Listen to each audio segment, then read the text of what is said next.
Welcome in the latest episode of Five on the Floor on the Five Reasons Sports Network. Thanks for finding us on your favorite podcast app. We're on Apple Podcasts, we're on Google Podcasts, Spotify, Podbean, and more. We're also on Dash Radio. That's every single night at 7 p.m. That's where you can get your heat fix. Download the Dash Radio app, search for Nothing But Net, and that's the channel to find us. Also, 5reasonsports.com for all the latest from Brady Hawk, Josh Houts, and the rest of our writers with no paywall, and the 5 Reasons YouTube channel as we speak. Royal Shepherd is hosting the Post Up 5R show as he does after every single game. Also, check out the great sponsors of the 5 Reasons Sports Network. We encourage you to sign up for Best Ever. That's BST. EVR.com, BSTEVR.com. This is where you can run simulations on just about anything in the NFL. You want to see how your NFL team is going to do with some new players? Add those players to the team, play them against last year's team, and see how that goes. You can play teams from different generations against each other. You can swap out just about anybody, and you can follow the stories that are on the site. When you basically punch in the information, they'll spit out an entire game story, a box score, and all that good stuff, and just tell you how it went. So it's a great place to settle arguments, and it's free. BSTEVR.com. They're going to be adding their NBA platform shortly, so be on the lookout for that. We're going to be using that quite a bit here on 5 on the Floor and also on our YouTube channel. So go to BSTEVR.com. Nothing to lose. You got 5 minutes. Play around with it. See if you like it. And now, tonight's episode. 1, 2, 3, 4, 5 on the floor. Welcome to 5 on the Floor, a daily show on the Miami Heat and the NBA featuring Ethan Skolnick with Alex Toledo and Greg Sylvander, part of the 5 Reasons Sports Network. All right, Ethan Skolnick back on 5 on the Floor after a very disappointing performance for the Miami Heat. Alex Toledo is there at the arena right now. Got to witness this thing in person. He got to see 23 points from Dylan Brooks, the latest random scrub Heat killer. He's a little better than that, but still shouldn't be scoring 23 in the third. Finished with 28. Valanciunas had a huge first half, finished with 20 and 10. And Kyle Anderson with 19, 7, and 6. Memphis missing several players, including Brandon Clark and, of course, Justice Winslow, because we sort of assume that. They still score 124. The Heat get 28, 3, and 5 from Butler. They get 18, 10, and 10 from Bam, his second triple-double of the season, 16 points and a team best plus 18. Oh, I'm sorry. That's a minus 18. That's not team best. I was reading that wrong. 16 points and 6 rebounds from Victor Oladipo, 14 from Duncan Robinson, 19 from Tyler Hero off the bench, and Goran Dragic with 9 off the bench, but we're going to talk about him a little bit later. But the big story here, and I've just got Alex tonight. Greg will be back with us tomorrow on Floor is Yours.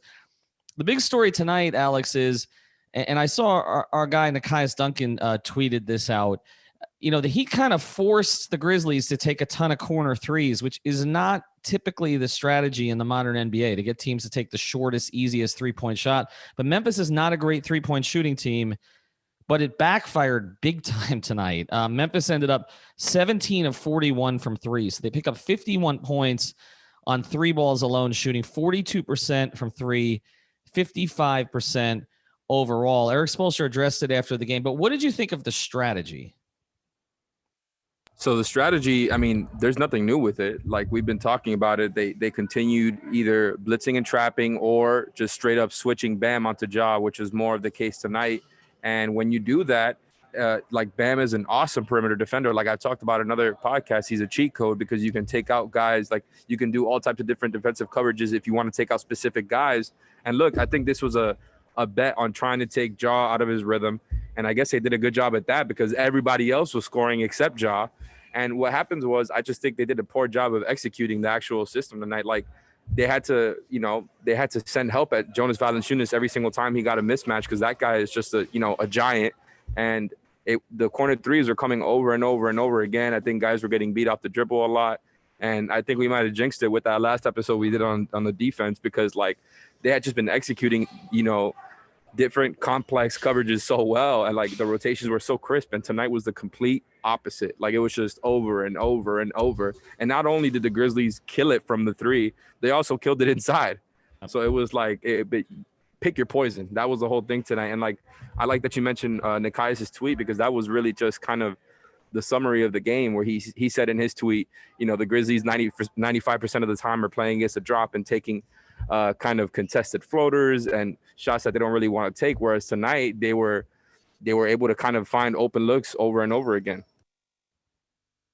You talk about Ja. Ja really struggled tonight, and then he got hurt late, or I thought he should have been taken out a little before that. But let me ask you this question, because a lot of this is as a result of sort of trying to overcompensate in some areas. Okay, so we talk about Valanciunas. It's pretty clear that the bigger bigs are going to give the Heat some problems. That Bam is elite at guarding all types of different players, but the real physical guys tend to be the ones that give him the most trouble. And he was 7 of 9 from the floor tonight. He made 1 3, but otherwise did a lot of his damage inside.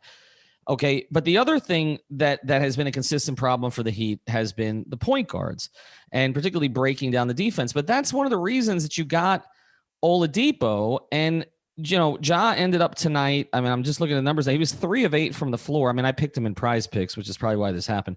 Just 3 of 8 from the floor, 0 of 4 from 3. It seemed like Vic was doing a good enough job sort of handling him alone. I'm just wondering, we just didn't get to see it enough. Now where well, right, but that's what I'm saying. Like, are we at the stage now where like they shouldn't be overcompensating in that area? You know what I mean? Like they still have an issue against like multiple bigs inside, real physical bigs and height, because they don't have a ton of height, obviously beyond Bam. And Bam's asked to do so many things with the switching, with everything else, with getting on the shooters.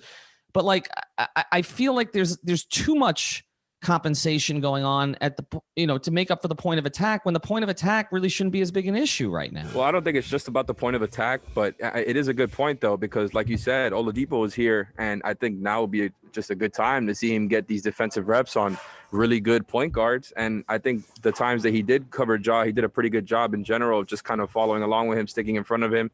And obviously, I think Bam can cover Ja, but like you said, it just leaves some of these other spots just vulnerable, especially when you're over helping, and if the help doesn't come in the right time, and that's really important, because you can run the same coverage game after game after game, but it doesn't matter if you're not executing it properly. Like it's all about timing. I feel like in the NBA game, when things are just happening so quick, guys are firing off the pass as soon as they see the coverage, and look like. It was not there tonight. I just think guys were late, whether it was helping early, helping late. And it ends up with, shout out to Cooper Moorhead, with Memphis going 11 of 15 from the corners and 16 of 20 at the rim. And I just think that's a result of, completely mis-executing the coverage. 11 of 15 from the corners. I mean, again, it is the shortest. A team that's in the top, in the bottom 10 in true shooting and offensive rating. And it wasn't just, look, Desmond Bane is proven to be a pretty elite 3-point shooter. And I know he's a guy we liked before the draft, as a rookie, but some of the guys that were oh my God, well, he's going to be a good player, but like some of the guys that were making those shots, I mean, again, sometimes you just chalk it up and you say, this happens. Okay. Some teams get hot. Every NBA team is capable of a game like this, where they sort of play above the expectations in a certain area. But with that said, like, I don't know. It felt like the overhelping, some of the zoning up. Sometimes I just want to see them guard their own man. Without the soft switching. And I know it's a crazy time to be talking about this, because again, we just did a long breakdown about how good their defense has been. So I don't want to totally overreact to it. I think on the pregame, Greg and I were talking about and Brady and I were talking about sort of how this is not a great matchup for them. So I don't think this was a total surprise, but I don't know, the consistency of it and sort of never adjusting to it was a little frustrating. The second half of this episode, I want to focus on Goran Dragic with you. Okay. But for right now, what else jumped out to you? Because I mean, Bam was really impressive at certain stages of the game and ended up with a triple-double, but there wasn't enough impact in the second half. Jimmy put up numbers, but if there was ever kind of an empty numbers game from Jimmy, it was sort of this. I felt he took a long time to take over. And again, without getting into Dragic here, because I want to save that, Duncan got off to a decent start, but had some foul trouble. I thought Hero looked pretty good. But Oladipo, I felt he trusted. The one positive tonight was I felt he trusted his body a little bit more than we saw in the first couple games. He seemed to be playing a little bit more instinctually. What did you see there at the arena? I mean, Depot is still struggling as a shooter. He had that 1-3 that he made in rhythm that I thought looked really good. Like he just caught it off the catch and shot it confidently, right? There wasn't any type of hesitation, and that was good. And I liked how he was getting to the rim pretty much at will. And like you said, he's just been kind of aggressive, fitting into that complementary role that he's in. Now, I do think the minutes where he was playing with Goran without Jimmy, and I'm still talking about Vic here, were kind of a mess. I think that's where the Grizzlies started getting hot. I mean, they weren't able to create good looks, they weren't able to score. I've just really liked what I've seen from Depot as like a complimentary guy more than anything. I don't think he's done a great job of like creating offense, as a pick and roll guy, but he gets Bam rolling to the rim, and he's done a really good job of finding shooters in general. So I like that he's still getting there. He got to the line 6 times tonight, which is really, really good, just because I don't think the Heat got to the line as much as they wanted to tonight in general. And I think that's one of the things that Depot is going to actually really help with in the playoffs, as long as he can keep getting to that line.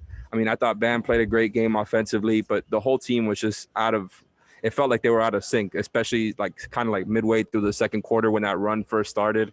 And just, I'm so mad that I had to be in person for the Dillon Brooks game, because every single shot he made was just like so frustrating to watch. Like, it doesn't look like it should ever go in. And then he was just making plays. It was just a frustrating game to watch, where it's usually been the offense is a problem and the defense is crisp. The defense was not crisp tonight, and the offense definitely was not great by any means. But I think we saw some positives there, just because Vic and Jimmy can kind of get to the rim at will and create stuff from there. And although it's still a question, tonight was tough to watch.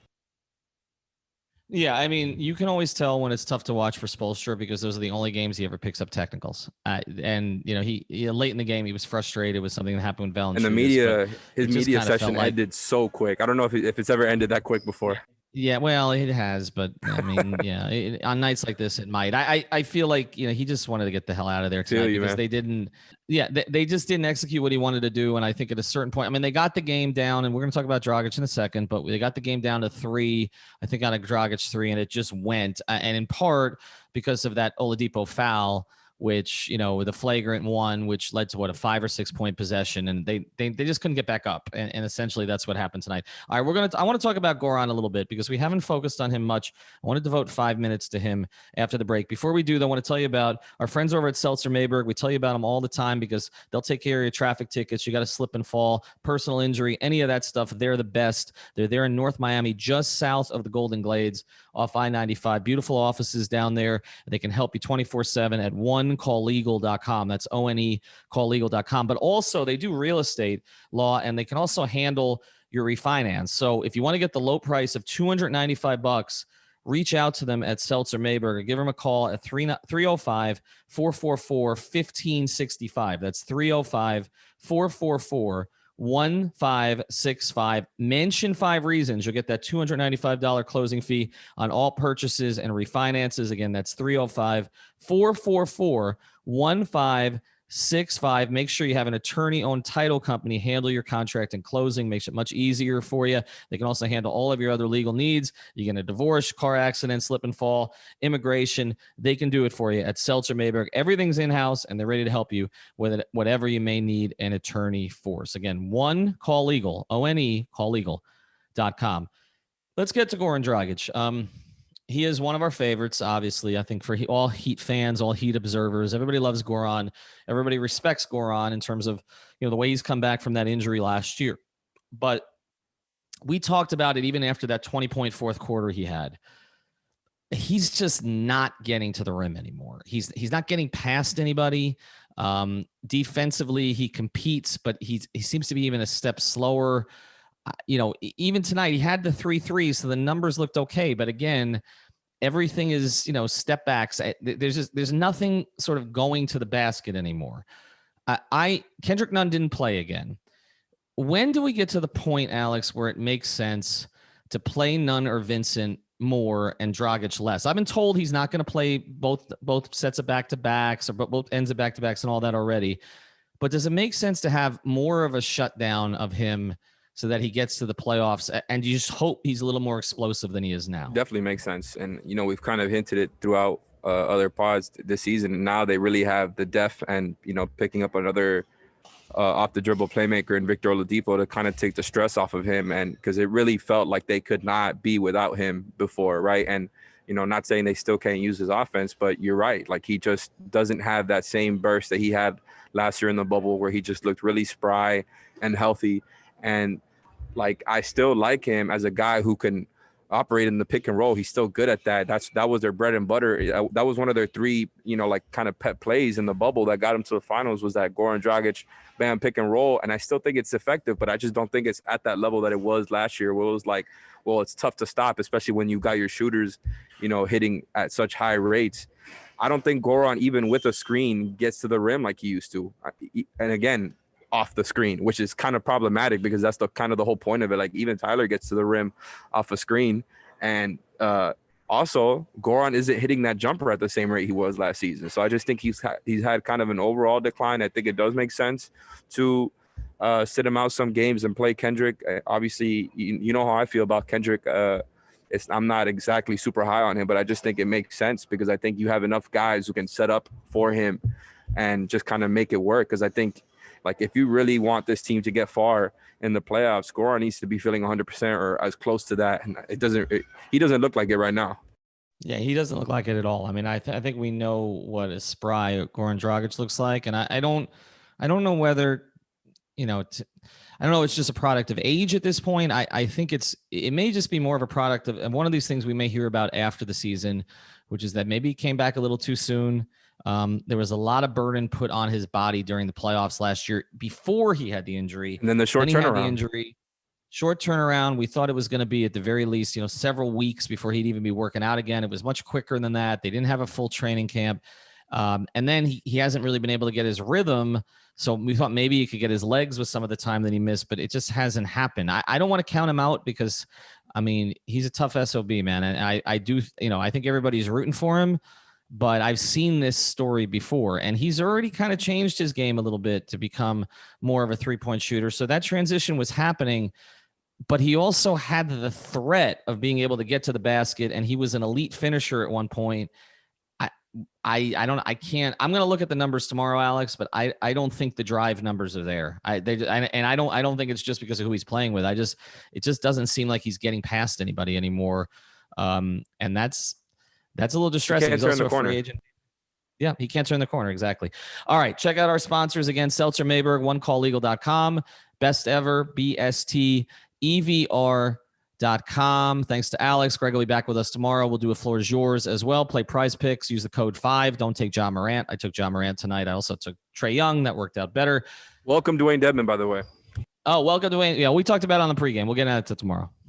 Thank you for listening to the 5 on the Floor on the 5 Regional Sports Network.